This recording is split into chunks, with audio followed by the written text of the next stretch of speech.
Okay, guys, we're back at it. Ghetto construction again. So what I did was, this is what I was telling you about the 9, and the 11. So how I measured it is, I took the 11.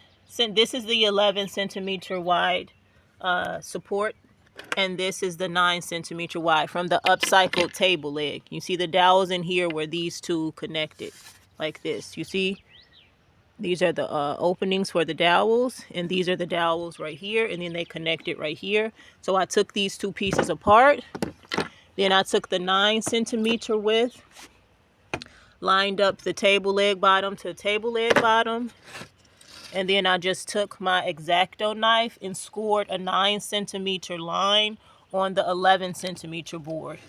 And then I took, I'll grab the frame square. I'm pretty sure this is called the frame square. I just grabbed this one, this frame square right here, and I just measured 37 from the bottom. So I just flipped it upside down. The bottom of the table legs becomes the top, so I can put the T-bar up here, and then the top of the table leg that connected to the table becomes the bottom of the support structure. So from the bottom, I measured 37 centimeters up, and I gave myself, like a 2 millimeter. See, so there's 37 right there. Okay, and I scored the line right there. And then I took the X-Acto knife and made 3 holes.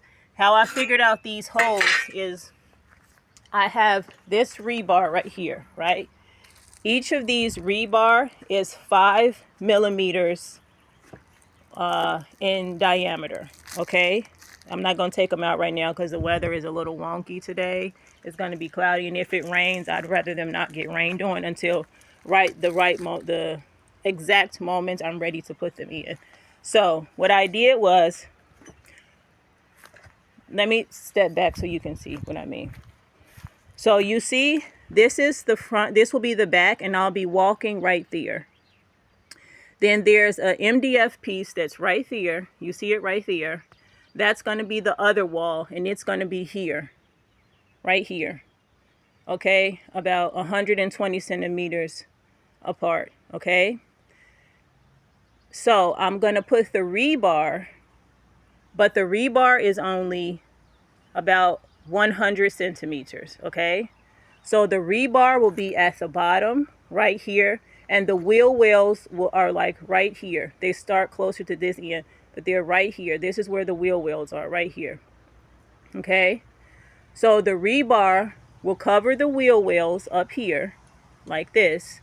All right, and then the T-bar will be on top of the 72 pieces. Those pieces right there and there, they're going to be, instead of laying flat, they're going to be like this, and then the T-bar will come across that way. Okay, so the 5 millimeter rebar have 9 centimeters of width to support. So what I did was, I said the easiest way to do 9 for me is to 3, because 3 times 3 is 9. So I took 3 centimeters. Okay, so here I will show you. This is 9, right? You see this one is 9. So I just put this on top of this because it can't go past here, because I need to support both of these even though they're different widths. So I took the smallest width and put it over here, so I know that this is where the support has to, the borders for the support. So I took this frame square, I'm pretty sure that's what it's called, like I see it, and I measured every 3 centimeters, but starting at the middle of the first block. So each block is 3. You see 6, 9, 12. Okay, but remember, I only have 9 centimeters width. So see here. All right, 9. So if you split 9 into 3 parts, then the first part is 3, which means the middle of the first part is 2. So 2 is in between 1 and 3. So that's how I did it. I started at 2, 2, 3 centimeters over 5, 3 centimeters over 8. And you see 9, so I'll still have, it won't come past this one. You know? You see? That line. That's how I did it. So now I'm just going to take the, that's why I said for this is very calming for me. Because, jump scare, because the hair is giving Doofenshmirtz's daughter today. Let me move because somebody's coming by. But yeah, so that's how I do it. So for me, like if I'm having a bit of a mental health shakeup, I just go do something mathematic. I go build something. I go paint something.